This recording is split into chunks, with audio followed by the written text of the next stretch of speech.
हाँ तो बच्चों, कल लास्ट वीडियो के अंदर मैंने आपको एक क्वेश्चन दिया था। वो क्वेश्चन क्या था कि आपको कूलम्स फोर्स निकालनी है, कूलम्स लॉ ड्राइव करना है कब, जब दो charges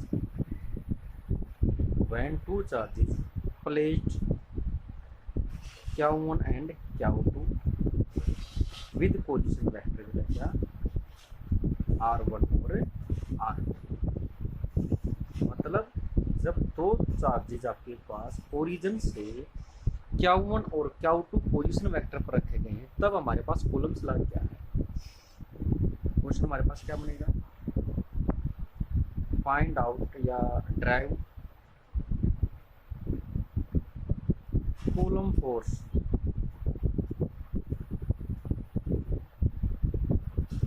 between two charges when placed बेटा कहाँ पर प्लेट है, when placed from the origin when placed R1 and R2 position from the origin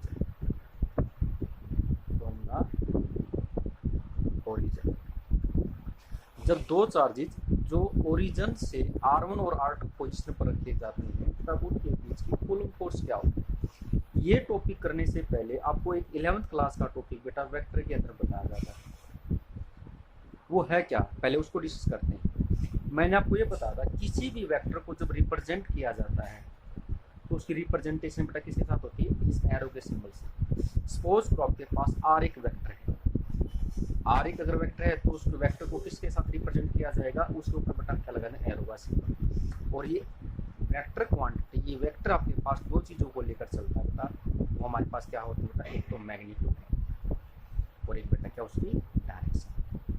एक क्या होता है हमारे पास इस मोड के अंदर क्या लिखा जाता है, ये तो हमारे पास बेटा क्या है मैग्नीट्यूड, ये हमारे पास बेटा क्या है डायरेक्शन। इतनी सी बात आप लोगों को पता है। मैं रिपीट कर रहा हूँ, एक वेक्टर के पास दो चीज होती है, जिसमें से एक तो बेटा क्या मैग्नीट्यूड, जो हमेशा किसके अंदर लिखा जाएगा, मोड के अंदर लिखा जाएगा, और दूसरी डायरेक्शन जो किसके साथ लिखी जाएगी, किसके साथ लिखी जाएगी बेटा, कैप वेक्टर के साथ, यूनिट वेक्टर के साथ। अगर मैं एक वेक्टर लूँ बेटा R2 माइनस R1, क्योंकि एक वेक्टर में से जब दूसरा वेक्टर माइनस किया जाएगा तो अगेन आएगा क्या, एक वेक्टर ही आएगा। वेक्टर में से वेक्टर को माइनस करेंगे तो क्वांटिटी क्या निकल कर आएगी, वेक्टर क्वांटिटी निकल कर आएगी। तो हमारे पास अगर इस वेक्टर को इस फॉर्म में लिखा जाए तो कैसे लिखा जाएगा, सबसे पहले तो बेटा लिखा जाएगा उसका मैग्नीट्यूड। मैग्नीट्यूड बेटा हमारे पास क्या होगा, R2 माइनस R1 मोड के अंदर लिख दिया जाएगा, और साथ में बेटा हम क्या लगा देंगे, डायरेक्शन। क्या लगा देंगे, डायरेक्शन। ये पॉइंट क्लब के पास अगर मैं यहाँ से डायरेक्शन की वैल्यू निकालूं तो हमारे पास डायरेक्शन की वैल्यू बेटा क्या आ जाएगी, इस क्वांटिटी को इस तरह बेटा क्या कर दिया जाएगा, डिवाइड कर दिया जाएगा। तो हमारे पास R क्या हो जाएगा बेटा, R2 minus R1 divided by their magnitude. यहाँ तक का बेटा पॉइंट क्लियर है। अगर ये पॉइंट आपका क्लियर है तो हमारे पास ये जो मैं टॉपिक बेटा भी डिस्कस करना, जो मैंने प्रॉब्लम के अंदर दिया था, ये बहुत ही ईजी है। देखो कैसे करना, इसके लिए बेटा हम क्या करेंगे,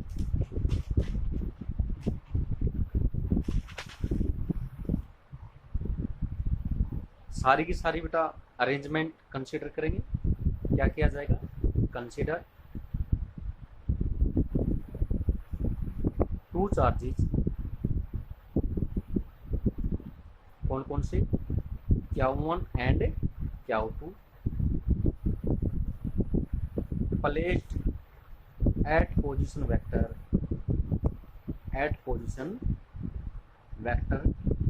R1 and R2 कहाँ से, from the origin, जो ओरिजिन से किस पोजीशन वेक्टर पर रखे गए बेटा, R1 और R2।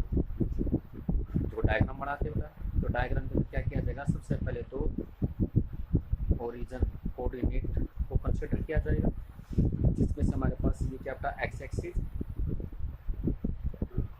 ये क्या हमारे पास बेटा वाई एक्सिस, और ये बेटा हमारे पास क्या है जेड एक्सिस। अब हमारे पास ये क्या वन चार्ज है जो किस पोजीशन पर है बेटा, R1 पोजीशन पर है। ये हमारे पास बेटा क्या Q2 है जो किस पोजीशन वेक्टर पर बेटा R2।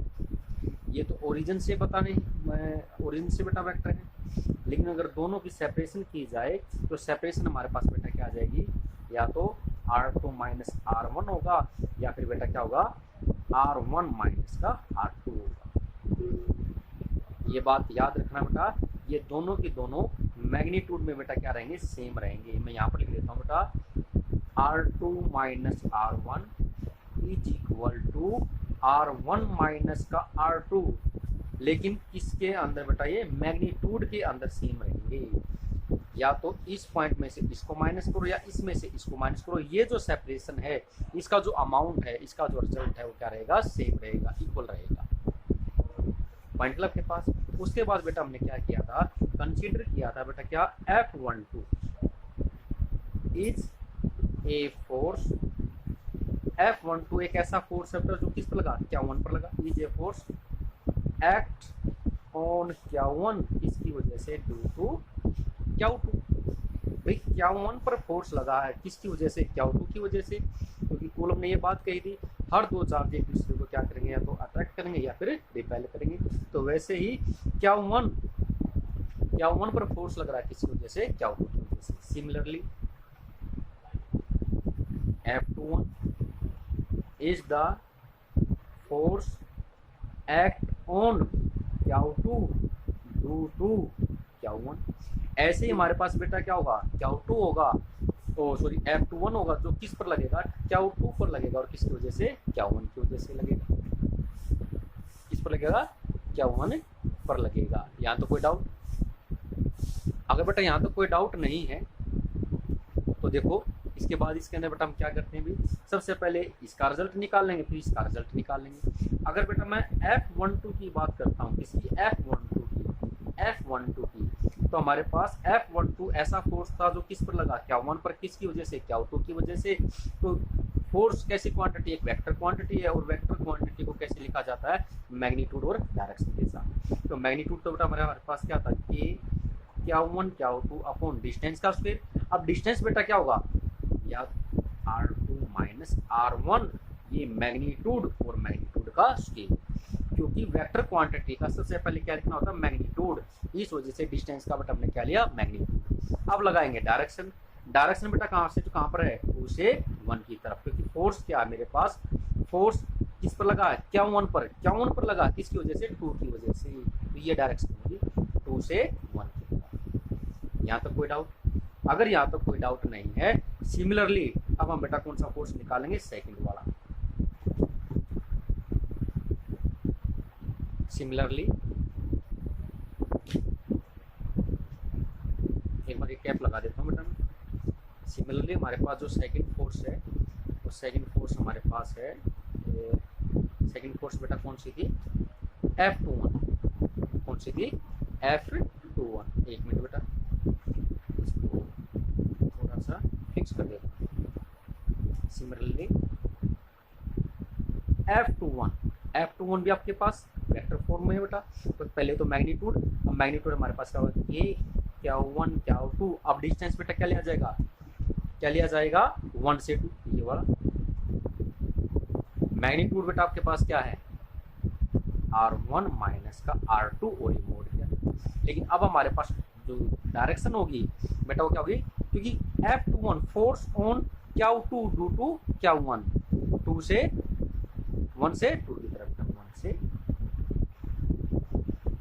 ये पॉइंट क्लब के पास, अगर ये पॉइंट क्लब बेटा, तो जैसा कि मैंने बताया भाई R12 और R21 ये तो दोनों एक दूसरे के बेटा अपोजिट है, और mod of vector R1 minus का vector R2 is equal to R2 minus का R1। इन दोनों रिजल्ट का यूज किया जाएगा।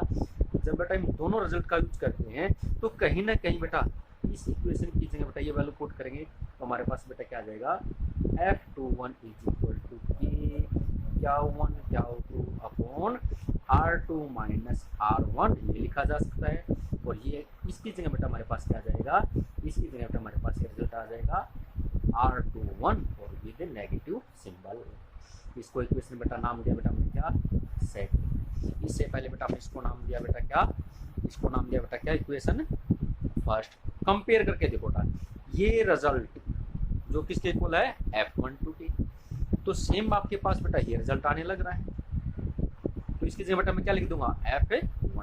क्या लिख दूंगा बेटा मैं यहाँ पे, क्या लिख दूंगा, F12 और बेटा क्या, नेगेटिव सिंबल। तो हमने फिर से बेटा वो बात, फिर से कौन सी बात जो हमने लास्ट लेक्चर के अंदर की थी बेटा, कि भाई दोनों चार्ज एक दूसरे पर क्या लगाएंगे, इक्वल और अपोजिट फोर्स लगाएंगे, और जो ओबे करता है जिसको न्यूटन सेकंड लॉ को, hence we can say that it obey Newton कौन सा बेटा, थर्ड लॉ। ये थर्ड लॉ को बेटा क्या करता है, ओबे करता है। यहाँ तो कोई डाउट, एक सिंपल सी बेटा यहाँ पर बात थी, वो सिंपल सी बात बेटा क्या थी हमारे पास। अब इससे पहले लेक्चर के अंदर बेटा हम ये दो चार्ज लेते थे और आपके पास ये क्या था, आर डिस्टेंस। ये जो सेपरेशन थी हमने किससे ली थी, आर। अब आपके पास वो जो सेपरेशन है वो कैसे ली गई बेटा, आर की जगह बेटा क्या लिया, या तो R1 माइनस का R2 लिया गया है, या फिर बेटा क्या R2 माइनस का R1 लिया गया है।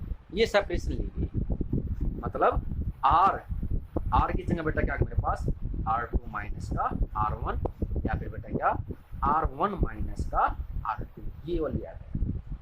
इतना सा आपने चेंज करना था और हमारे पास रिजल्ट अभी क्या रहेगा, सेम रहेगा। अगर फिर भी आपको डाउट है बेटा तो मैं दोबारा फिर इसको वीडियो के अंदर मैं एक्सप्लेन कर दूँगा, ठीक है। इसकी एक फॉर्म और भी है, एक पैटर्न और भी है, वो जब हमारी बेटा क्लास स्टार्ट होगी वहीं पर डिस्कस करेंगे, क्योंकि वो बहुत ज़्यादा लेंथी है, ठीक है। अब इससे बेटा एक नेक्स्ट टॉपिक है, उसका मैं थोड़ा सा इंट्रोडक्शन देना चाह रहा हूँ, सुपरपोजिशन प्रिंसिपल। देखो ये यूनिट ऐसी है, जिस बच्चे ने +1 क्लास के अंदर ग्रेविटेशन किया था, बिल्कुल सेम ग्रेविटेशन के अंदर तो हमारे पास क्या होती थी बेटा, दो मास बॉडी होती थी बेटा, M1 और क्या M2। अब यहाँ पर मास बॉडी की जगह बेटा क्या चार्ज आ गया बेटा, चार्ज बॉडी क्या 1 और क्या 2, बिल्कुल सेम एज इट इज, सिर्फ बेटा आपके पास क्या चेंज होगा, मास की जगह यहाँ पे क्या चार्ज आ गए। तो अब हमारा जो नेक्स्ट टॉपिक है बेटा, जो हमने 11th क्लास में भी किया था, superposition principle. Superposition principle, superposition principle. Superposition principle इतनी सी बात बताता है बेटा, अगर आपके पास दो चार्ज की जगह बहुत सारे चार्ज हो, सपोज करो आपके पास एक 51 चार्ज है और यहाँ पर 51 है, यहाँ पर 52 है, यहाँ पर 53, कहाँ तक बेटा 51 तक। तो 51 मैं एज्यूम कर लेता हूँ बेटा ये नेगेटिव चार्ज है, और ये सारे कैसे चार्ज है, पॉजिटिव। सारे कैसे चार्ज हैं, पॉजिटिव। कंडीशन कुछ भी हो सकती है, या फिर बेटा ये पॉजिटिव हो सकता है, सारे क्या हो सकते हैं, नेगेटिव, या फिर ये भी पॉजिटिव हो और ये भी सारे क्या हो जाए, पॉजिटिव हो जाए, या फिर ये भी नेगेटिव और ये सारे क्या हो जाए, नेगेटिव। मैं तो इतनी सी बात बता रहा हूँ भाई, एक चार्ज पर किसी दूसरे चार्ज की वजह से क्या लगेगा, फोर्स लगेगा। ऐसे आपके पास इन दोनों के बीच में फोर्स लगेगा, ऐसे बेटा इन दोनों के बीच में फोर्स लगेगा, और ऐसे बेटा क्या इन दोनों के बीच में फोर्स लगेगा। मतलब बहुत सारे चार्जेस एक सिंगल चार्ज पर क्या लगा रहे हैं, फोर्स लगा रहे हैं। अब नेट रिजल्ट जो आएगा वो किसने दिया बेटा, सुपरपोजिशन प्रिंसिपल। बिल्कुल एक सिंपल सा एग्जांपल, जैसे एक बच्चे को, एक स्टूडेंट को बहुत सारे स्टूडेंट बेटा S1 S2 S3 और बेटा क्या SN, ये बहुत सारे स्टूडेंट क्या करने लग रहे हैं, या तो पुश करने लग रहे हैं या फिर बेटा क्या पुल करने लग रहे हैं। तो इन सभी स्टूडेंट का जो रिजल्ट आएगा इस बच्चे पर, वो तो कोई एक ही डायरेक्शन में आएगा, और वो बेटा मैं रिजल्ट कौन देगा, सुपरपोजिशन प्रिंसिपल। सुपरपोजिशन प्रिंसिपल इतनी सी बात कहता है बेटा, ये जो आपके पास जो फोर्स लगने लग रहे हैं, ये आपके पास F1 फोर्स है, ये F2 फोर्स है, ये F3 फोर्स है, ये बेटा क्या F4 या FN फोर्स, ये जो सारे के सारे फोर्सेज हैं, इन सभी फोर्सेज को वेक्टर की फॉर्म में क्या कर दिया जाए, ऐड कर दिया जाए, तो हमारे पास एक सिंगल रिजल्ट आ जाएगा। मतलब हमारे पास जो टोटल रिजल्ट होगा, या आपके पास वो टोटल रिजल्ट बेटा क्या रहेगा, सभी का वेक्टर सम, F1 प्लस का, F2 प्लस का, F3 कहाँ तक बेटा, FN। और ये टॉपिक बेटा हम डिस्कस करेंगे नेक्स्ट वीडियो के अंदर। मैंने थोड़ा सा इंट्रोडक्शन दिया है जो आपने 11th क्लास में किया था ग्रेविटेशन के अंदर, तो थोड़ा सा वहाँ से आपको बेटा एक बार रीड करना है। सिर्फ बेटा क्या चेंज आएगा, मासेज की जगह पर क्या आ जाएंगे, चार्ज आ जाएगा, ठीक है। और इससे पीछे वाला जो हमारा टॉपिक है बेटा, उसके लिए बेटा मैंने आपको बता दिया सिंपल सा था। वो सिंपल सा बेटा ये मैंने आपको डायग्राम बना कर दिया था लास्ट लेक्चर के अंदर, और जहाँ पर बेटा हमने ये बात प्रूव करनी थी। और इसको बेटा प्रूव करने के लिए थोड़ा सा आपको वेक्टर का बेस अच्छे से पता होना चाहिए। उस वेक्टर के बेस के अंदर आपको बताया जाता है एक वेक्टर क्वांटिटी के पास दो चीज़ होती है, मैग्नीट्यूड और बेटा क्या, डायरेक्शन। तो आपके पास अब तक हम जो आपके पास वेक्टर था या डिस्टेंस था क्या लेकर चलते थे, आर। अब हमारे पास बेटा डिस्टेंस क्या आ चुका, r2 माइनस का r1, क्योंकि यहाँ पर डायग्राम। अगर इस सेपरेशन की मैं बात करूँ तो ये हमारे पास क्या होता, r2 माइनस का r1, या फिर बेटा क्या, r1 माइनस का r1। ये +1 क्लास के अंदर आपको बताया जाता है, ठीक है। तो हमारे पास r को बेटा रिप्लेस कर दिया गया किसके साथ, r2 माइनस r1 के साथ। तो एक वेक्टर के पास अगेन दो चीज़, उसका मैग्नीट्यूड और बेटा क्या, डायरेक्शन। तो वहाँ से डायरेक्शन की वैल्यू हमारे पास क्या आ जाएगी, complete vector divided by there magnitude. तो हमारे पास इस कंसेप्ट को बेटा इस टॉपिक के अंदर यूज किया गया है। बाकी तो सारा पैटर्न सेम था। F12 क्या है, F21 क्या है, जिसके अंदर मैग्नीट्यूड और डायरेक्शन लिखनी है। यहाँ तक का बेटा सारे बच्चे एक बार ध्यान से देखेंगे, ठीक है। बाकी कोई डाउट आएगा, डाउट डिस्कस किया जाएगा। Thank you.